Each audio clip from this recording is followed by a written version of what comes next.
Today we're going to take a look at Kyusho in a kata called Sanchin. Now there are many variations of Sanchin. Today we're going to take a look at one that resembles closest Bunkai or Weichi-Ryu karate. This is a very open hand form. I am going to do a little alteration because of the size of the recording studio. I'll be doing a switch step instead of an advancing step. But again, it's the concepts that I'm going to show you after that's more important than the kata. Everybody's going to have a stylistic difference in the kata, but it's the weapons we're going to be using, the techniques that we're going to be using, the tools, the targets. That's the important thing we want you to take away from it. Now Sanchin, during the Sanchin practice you develop something called iron shirt. The reason why you develop the iron shirt is so you can take strikes. You can be impervious to damage from your opponent. Now we do that so we can enter. So I believe Sanchin is an entering form, where you enter into the person trying to get a quick upper hand, neurological shock, or a dropping of the person so you are subdued. It's a 1 second blast, or maybe if there's more fighting ability on your opponent's side, the ability to offset some of their power and their strength and get an opening. It also works on if they have something called iron shirt as well, because the entering techniques are sometimes hard for a softer individual, and sometimes soft for the harder individual. So it offsets with the yin and yang principles if someone is very tense, as if they were doing Sanchin themselves, or an iron shirt type of an idea. We work in with the soft approach, so it weakens the body. So the Kyusho strikes can penetrate deeper and have a greater effect. Consequently, if someone is more relaxed and an easygoing fighter, or not an easygoing fighter, but someone that's a little more relaxed in their approach, then you would go in with the harder attack. So again, we're thinking of the yin and the yang, or the positive, the negative, the strength, and the weakness.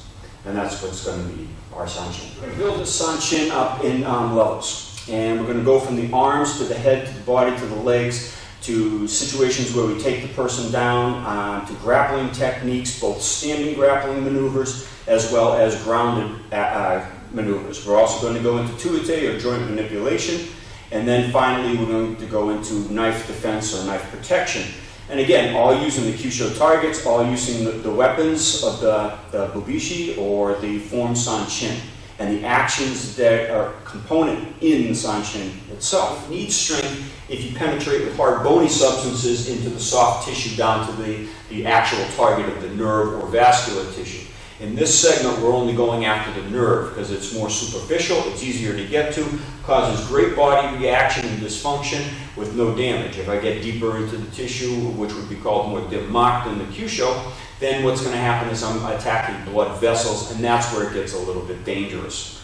People always say, oh, you run the risk of hurting the person right in through here. Well, we've been doing this for 30 some odd years, and nobody's ever gotten hurt from this. Why? Is because we're only hitting the nerves. We do the nerve techniques. But bear in mind, when you're in a real combative situation, you're going to hit harder. You have the potential to penetrate through the vascular tissue, so you get the nerve and the vascular tissue, plus the muscle spindle cells and all the internal components of the reflexive system and the autonomics, and you're going to have a much greater effect. Okay, if he had turned all the way for some reason, a body rotation, I could catch right into what's called, again, same line. So it doesn't matter which way he turns his head. So if he comes in with this type of a hooking action, all I have to do is, again, step out to my posture, that position. Could you come in with that attack right in through there? As he comes in, you have yourself a dramatic effect on the body, as you can see. You okay? Yeah. Okay. Okay, I'll turn and face the camera. Okay. Can you explain what just happened? Yes, I felt like a big vibration go down to my arm and also to my feet. Okay, could you see? Maybe for a few seconds, no. Okay. Did you get a white flash or everything go black? It was white.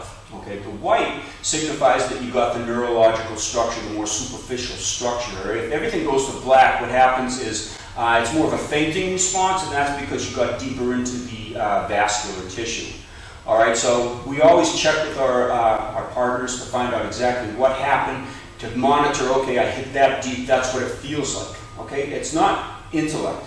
What it is it's tactile response. So if we verify with each other what just went on in the technique, we can refine and we can further understand, okay, I need this kind of power to cause this kind of effect, I need this kind of a weapon. So this is how you get your infinite basis. Okay, you are in a mode of self-discovery and a discovery with your partner to understand. Now this might seem crazy that Gianluca volunteered for this type of filming, but at the same time that he's getting hit, okay, he's learning as well. He's feeling where this goes. He understands exactly what it does to the body. Okay, and this is one of the components a lot of people seem to miss out on. Okay, you need to feel as well as you need to give. Okay, this isn't a demonstration. It's a give and take, so you really get a full education.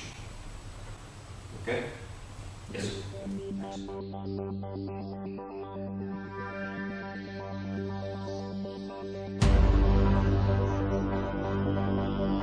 Let's take another target on the head, and let's take another action out of the kata.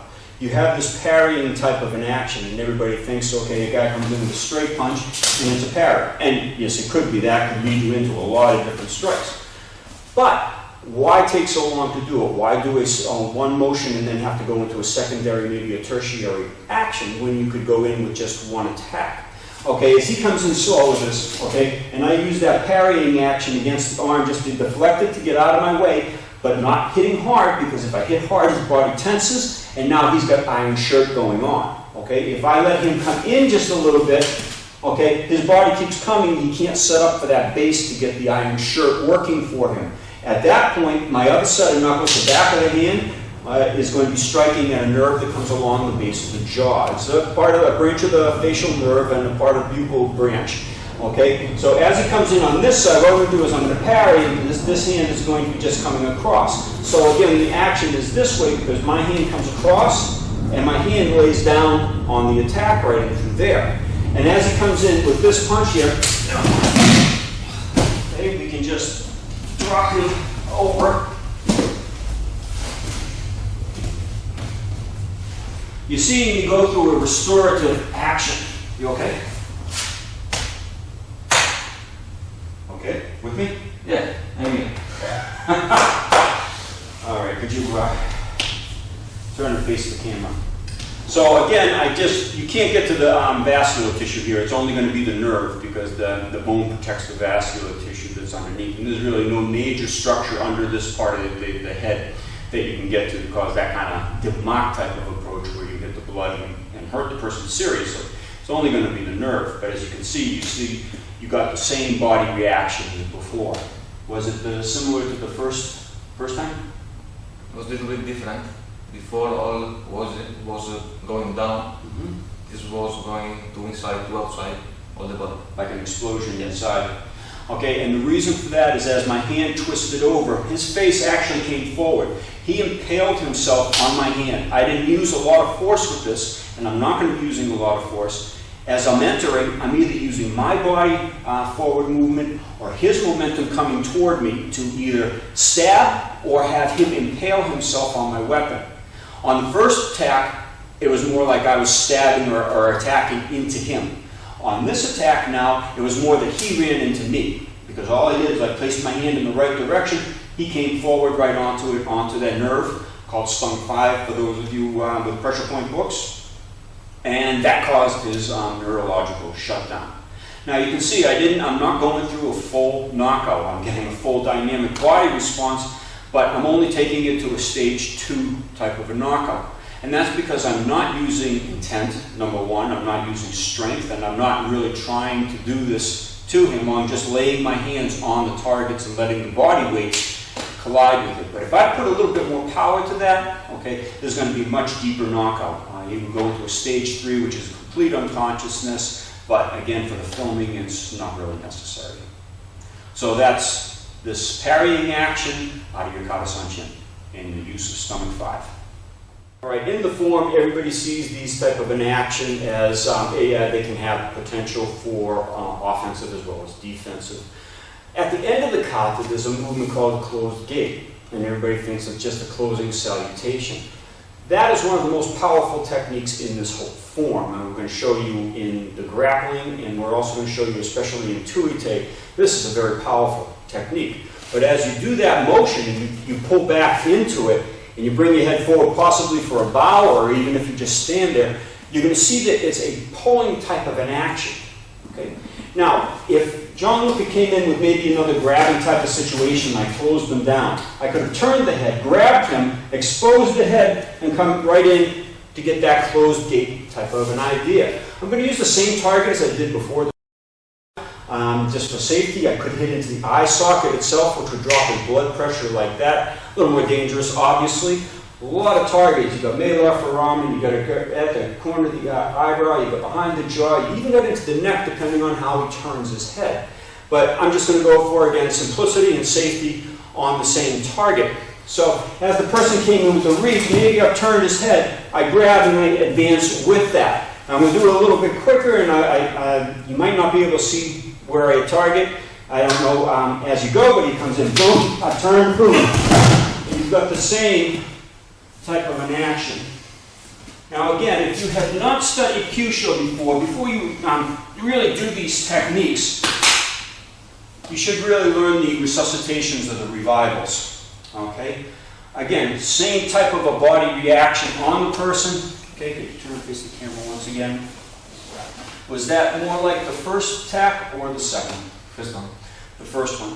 Okay, because again, it was the difference in the attack of him going into the attack or me going into the attack with that. So you always have to weigh it and see what you're doing with the person.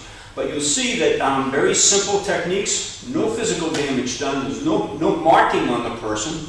All right, and you could always say you just went to grab the guy so he'd stop from falling, and you accidentally bumped your head into him and he fell down. So you can make up a bunch of stories, but if there's no markings, you're a little safer legally. If I had really cracked him with my head hard just to break his jaw, well then there's going to be a problem. He's going to sue me, he's going to attach my paycheck, for God's sakes.